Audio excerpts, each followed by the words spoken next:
تو بات کچھ یوں ہے کہ 27 دسمبر 1999 میں ہوا ایک دل دہلانے والا عجیب و غریب واقعہ۔ ایک لفافہ موصول ہوتا ہے جس میں لکھا تھا کہ جناب روزنامہ جنگ ایڈیٹر صاحب۔ مزید لفافے کھولنے پر پتہ چلا کہ اس میں لکھا ہے کہ ایڈیٹر صاحب میں 100 سے زیادہ بچوں کو قتل کر چکا ہوں اور اب میں کنفیشن کرنا چاہتا ہوں، یعنی کہ اپنا جرم قبول کرنا چاہتا ہوں۔ جس کا نام تھا جاوید اقبال۔ جاوید اقبال پولیس اسٹیشن میں بھی اس بات کی اطلاع دے چکا تھا، لیکن پولیس نے اس کی کسی بھی بات پہ یقین نہ کرتے ہوئے اس کیس کو رفع دفع کیا۔ لیکن اب یہاں پہ سوال یہ اٹھتا ہے کہ جاوید اقبال نے ان 100 معصوم بچوں کو کیوں قتل کیا؟ کیا اسی وجہ تھی جس پر اس نے ان 100 معصوم بچوں کی جان لی؟ یہ کہانی شروع ہوتی ہے 1 سال پہلے جاوید اقبال نامی شخص سے، جو کہ لاہور کا رہائشی تھا اور کافی اچھے خاندان سے تعلق رکھتا تھا، کافی رئیس خاندان سے تعلق رکھتا تھا، لیکن کچھ گھریلو اختلافات کی وجہ سے وہ اپنے گھر والوں کے ساتھ نہیں رہتا تھا۔ لاہور میں اس کا ایک اپنا ذاتی فلیٹ اور ایک اپنا ذاتی کاروبار بھی تھا۔ جاوید اقبال یوں ہی چلتے پھرتے ایک دن لاہور کی گلیوں میں اس کی نظر ایک 12 سالہ بچے پر پڑی، جس کا نہ تو کوئی گھر بار تھا اور نہ ہی رہنے کے لیے کوئی جگہ تھی۔ تو جاوید اقبال نے سوچا کہ اگر میں جاوید اقبال نے اسے آفر دی کہ تم میرے گھر کے چھوٹے موٹے کام کر دیا کرنا اور اس کے بدلے میں تمہیں کھانا پینا، رہائش اور تمہاری ضروریات کی تمام چیزیں فراہم کروں گا۔ وہ لڑکا شکر ادا کر کے جاوید اقبال کے ساتھ چلا گیا۔ وہ دن بھر اپنے سارے کام کرتا اور رات میں عیش و آرام والی زندگی گزارتا۔ وہ جاوید اقبال کے گھر میں آرام سے ٹی وی دیکھتا اور کھلونوں سے جب اس کا دل کرتا اور جس طرح سے وہ رہنا چاہتا، رہنا پسند کرتا، اس طرح سے رہتا۔ لیکن اب بات یہیں تک ختم نہیں ہوتی۔ جاوید اقبال کا پلان کچھ اور ہی تھا۔ اس نے آہستہ آہستہ کر کے اب اور بھی بچوں کی تلاش شروع کر دی تھی۔ وہ لاہور کی گلیوں میں اب ایسے ہی بچوں کو چننے لگا تھا جن کا آگے پیچھے کوئی بھی نہیں تھا، جو کہ بھیک مانگ کے اپنا گزارا کرتے تھے یا پھر کچرا چن کے یا پھر گھر سے بھاگے ہوئے۔ اس نے اس طرح سے کر کے اپنے گھر میں کوئی 8 سے 10 بچے جمع کر لیے۔ اب وہ ان بچوں سے کام لیتا اور وہ سارا دن بچے اس کے گھر میں ہی رہتے۔ دن گزرتے گئے اور یہ سلسلہ اسی طرح چلتا رہا، لیکن کچھ ٹائم بعد محلے والوں نے اعتراض کرنا شروع کر دیا۔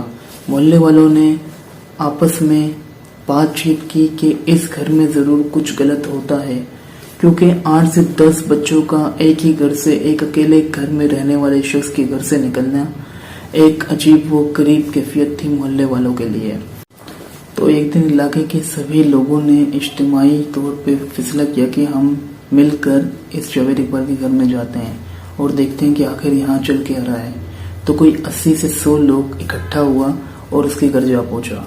بہت دیر تک دروازہ نہ کھولنے پر لوگوں نے دروازے کو توڑ ڈالا اور اندر داخل ہو کر دیکھا کہ بچے ایک کونے میں چھپ کے رو رہے ہیں اور ان سے پوچھا کہ بیٹا آپ کے ساتھ کیا مسئلہ ہے، آپ کے ساتھ کیا ہوا ہے۔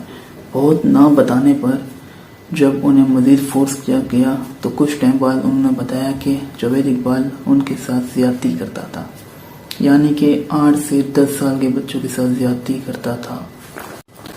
حالانکہ جاوید اقبال کے والد صاحب کو اس کے ان کرتوتوں کے بارے میں کچھ بھی معلوم نہ تھا، تو انہوں نے فیصلہ کیا کہ وہ پولیس کا ساتھ دیں گے اور انہوں نے جاوید اقبال کو فون کر کے ایسی جگہ پر بلایا جہاں پر پولیس نے اسے آسانی سے اریسٹ کر لیا، اور اریسٹ ہو جانے کے بعد جاوید اقبال کو ہوئی 6 مہینے کی سزا۔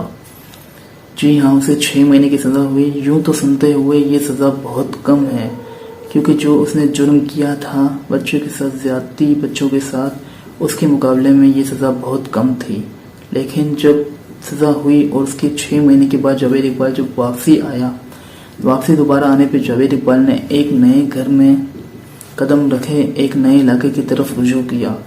اب جاوید اقبال اپنی زندگی کو لے کر تھوڑا سا متاثر تھا، لیکن کچھ دن بعد اس نے وہی سارے کام پھر سے شروع کر دیے اور وہ اپنی پرانی حرکتوں میں لگا رہا۔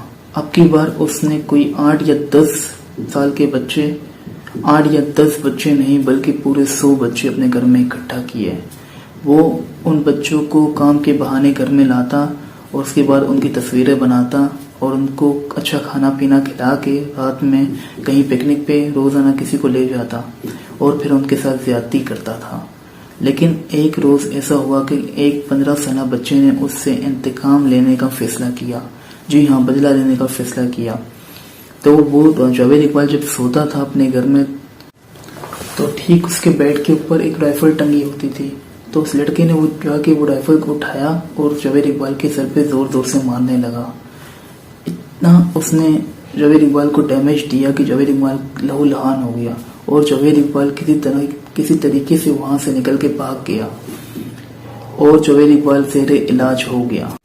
کافی دن تک جاوید اقبال ہاسپٹل سے اپنا علاج کرواتا رہا، لیکن انہی دنوں اس کی والدہ ماجدہ کا بھی رضائے الہی سے انتقال ہو گیا اور جاوید اقبال ان کی جنازے میں شرکت نہیں کر سکا، کیونکہ اس کی یہ حالت نہیں تھی کہ وہ جنازے میں شرکت کرتا، کیونکہ وہ زیر علاج تھا.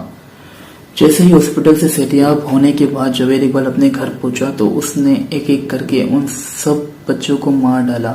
ان 100 بچوں کو اس نے قتل کر دیا اور اس نے ان 100 بچوں کو قتل کر کے ان کے جسم کے چھوٹے چھوٹے ٹکڑے کر کے ایک تیزاب کے بڑے سے ڈرم کے اندر ان کو حل کر دیا. جاوید اقبال نے ایسا صرف اس لیے کیا کیونکہ اسے لگتا تھا کہ اس کے ساتھ جو کچھ بھی ہوا ہے وہ ان 100 بچوں کی وجہ سے ہوا ہے. اسے یہ لگتا تھا کہ وہ جیل گیا تو ان 100 بچوں کی وجہ سے گیا اور وہ ان بچوں کی وجہ سے اپنی والدہ ماجدہ کے جنازے میں بھی شرکت نہیں کر پایا.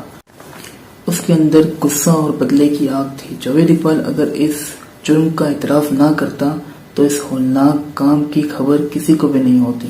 جاوید اقبال نے دوران تشویش یہی بتایا کہ وہ چاہتا تھا 100 بچوں سے زیادہ بچوں کو ہی مار سکتا تھا، لیکن اس نے صرف 100 بچوں کو ہی مارا. انہی 100 بچوں کو مارا جن بچوں کو مارنے کا اس نے خود سے وعدہ کیا تھا. یعنی اس نے اپنے آپ سے وعدہ کیا تھا کہ میں انہی 100 بچوں کو ماروں گا، ان سے ایک بھی زیادہ بچے کو کسی کو نہیں ماروں گا. یہ خبر جب اخبار میں چھپی تو آگ کی طرح لوگوں میں پھیل گئی اور اب لوگوں میں ہر ایک انسان، چاہے وہ مرد ہو یا خواتین، بچہ، بوڑھا، سب یہی چاہتے تھے کہ جاوید اقبال کو سزا کڑی سے کڑی ہو. تو اس وقت کی عدالت کے جج نے یہ فیصلہ کیا کہ جاوید اقبال کو سیم اسی طرح سے اس کے جسم کے ٹکڑے ٹکڑے کر کے تیزاب میں حل کیا جائے. تو طے یہ ہوا کہ جاوید اقبال کو ایک عمارت سے نیچے پھینک کے اس کے جسم کے ٹکڑے ٹکڑے کر کے اس ڈرم کے اندر تیزاب میں حل کر دیا جائے. لیکن اس واقعے کے کچھ دن قبل ہی، سزا ہونے کے کچھ دن قبل، جاوید اقبال اپنے سیل کے اندر جیل میں مردہ حالت میں پائے گئے. یعنی انہوں نے خودکشی کر لی. جاوید اقبال نے اپنے آپ کو مار ڈالا اور اسی واقعے کو 21ویں صدی کا سب سے خطرناک واقعہ قرار دیا گیا، جس نے لوگوں کے دلوں میں خوف طاری کر دیا. تو آج کی کہانی اختتام پذیر ہوئی. ملیں گے آپ سے دوبارہ. اپنا بہت سارا خیال رکھیں گے. اللہ حافظ.